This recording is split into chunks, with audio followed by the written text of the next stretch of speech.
Thưa quý vị, bây giờ chúng ta sẽ bắt đầu với giải thưởng Viết về nước Mỹ, và năm nay chúng ta sẽ có tổng cộng là 18 giải, gồm có 1 giải Việt bút trùng quang, 8 giải đặc biệt, 7 giải danh dự, 1 giải vinh danh tác giả, 1 giải vinh danh tác phẩm và giải quán quân, tức là hoa hậu cho tác giả và tác phẩm. Bây giờ có lẽ mời Thị Trình đứng ở bên này. Chúng ta sẽ đứng ở bên này để mà có thể mời quý vị chiêm ngưỡng những tác giả mà đạt giải thưởng ngày hôm nay.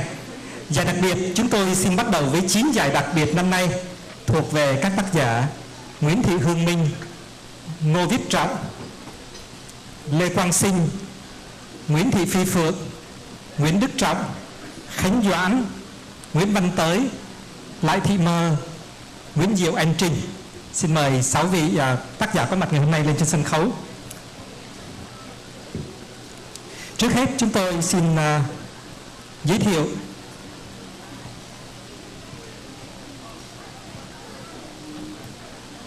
có 9 giải đặc biệt, nhưng mà chỉ có 6 vị tác giả có mặt ngày hôm nay thôi.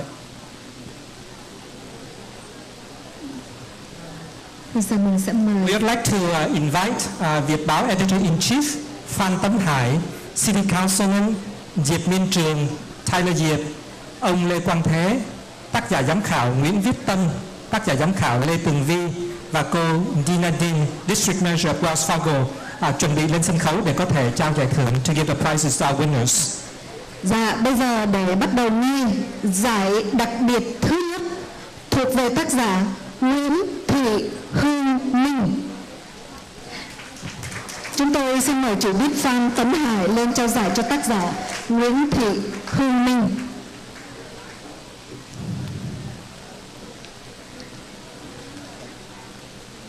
Thưa quý vị, tác giả Nguyễn Thị Hương Minh là cư dân ở thành phố Garden Grove, đã đoạt giải đặc biệt năm nay với bài viết Ngày Dỗ, và đây là lần đầu tiên cô tham dự giải thưởng Viết về nước Mỹ.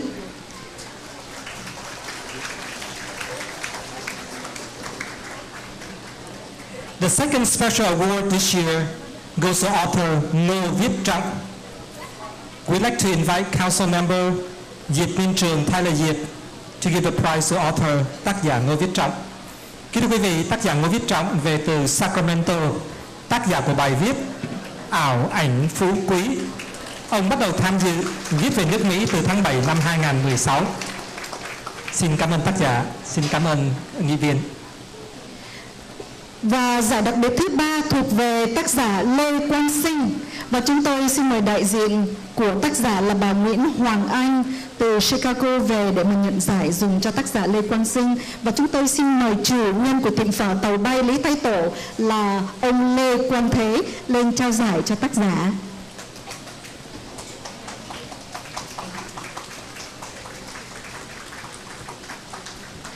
Quý vị, tác giả Lê Quang Sinh đã nói về kể lại cái nguồn gốc của hiệu phở Việt Nam danh tính, phở Tàu Bay hiện đang phát triển ở trên đất Mỹ. Giải đặc biệt thứ 4 thuộc về tác giả Nguyễn Thị Phi Phượng. Chúng tôi xin mời tác giả Nguyễn Thị Phi Phượng và xin mời tác giả Bồ Tùng Ma lên trao giải. Kính thưa quý vị, tác giả Nguyễn Thị Phi Phượng đến từ Bắc California.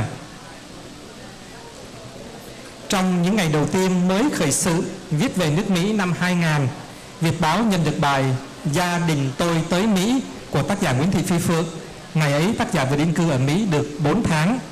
18 năm sau, tác giả gửi vào bài viết thứ 2, bài thư gửi mẹ năm 2017 là bài đoạt giải đặc biệt năm nay.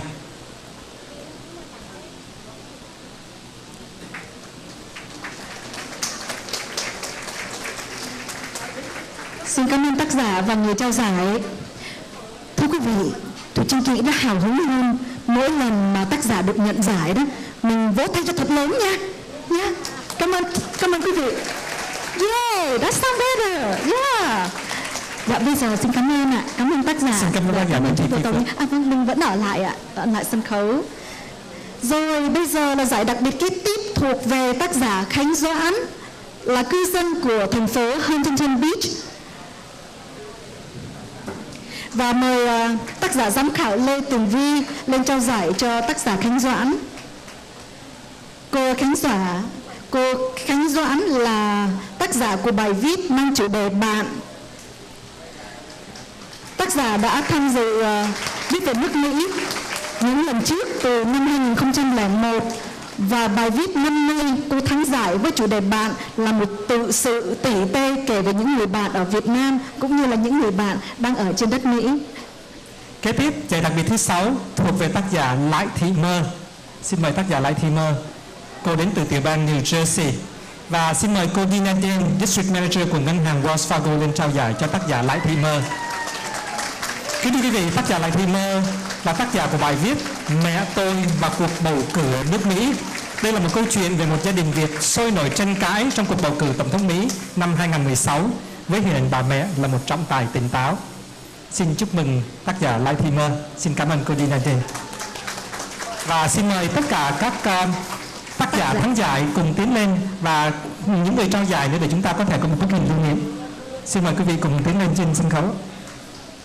Tác giả thắng giải hàng đầu, người trao giải hàng thứ hai, xen kẽ cho nó đẹp. Và Thủy Trinh và chúng tôi đứng ở hai bên. Hai bên cánh gà.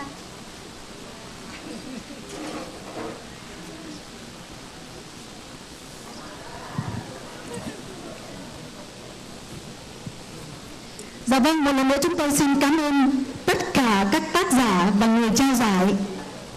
Xin cảm ơn quý vị đã giúp trao giải và xin mời quý vị tác giả và quý vị trao giải về lại chỗ ngồi á. But we'd like to have Ms. Dina Den stay back. We'd like to hear once again from Dina Den, Vice President and District Manager of Wells Fargo, about the bank's consistent commitment and support for our awards. Ladies and gentlemen, Dina Den.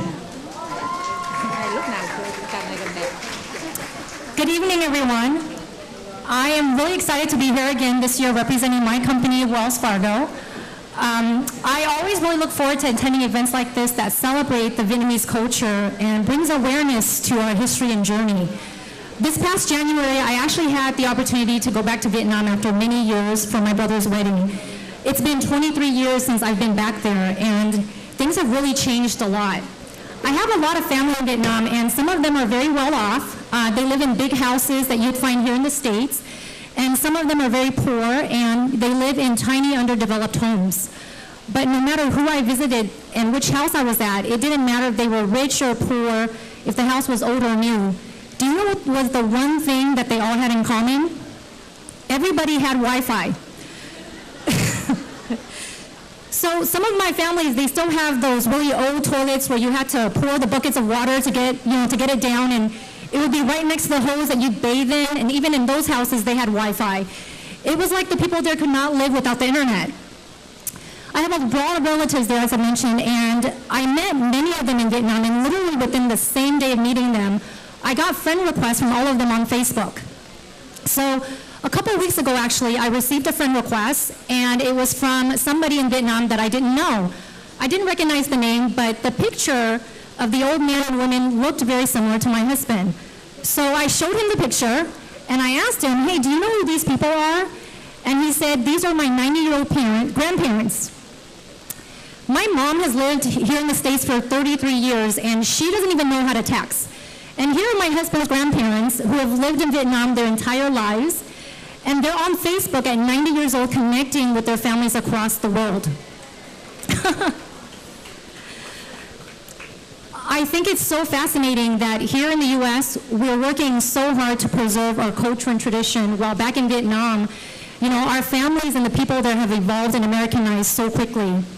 I think that they would be really proud to know how important it's become for us to share the stories of our journeys here and to carry on that legacy. And events like this make that possible. I have 4 young daughters, and I often think about when they grow up what their lives will be like. They may end up with a Vietnamese partner like I did, or they might marry and fall in love with somebody of a completely different race like their aunts and uncles did. I've actually come to understand and realize that that really doesn't and it shouldn't matter. What matters is that my kids are proud of who they are, and they understand the challenges and the accomplishments that their parents and grandparents had, being born in Vietnam, but trying so hard to, blend in here and fit in here. What's really important is that they have the confidence to share the stories of their journey, being born to immigrants, but having to balance learning about their heritage, but also immersing themselves in the American way. This event makes that easier for them.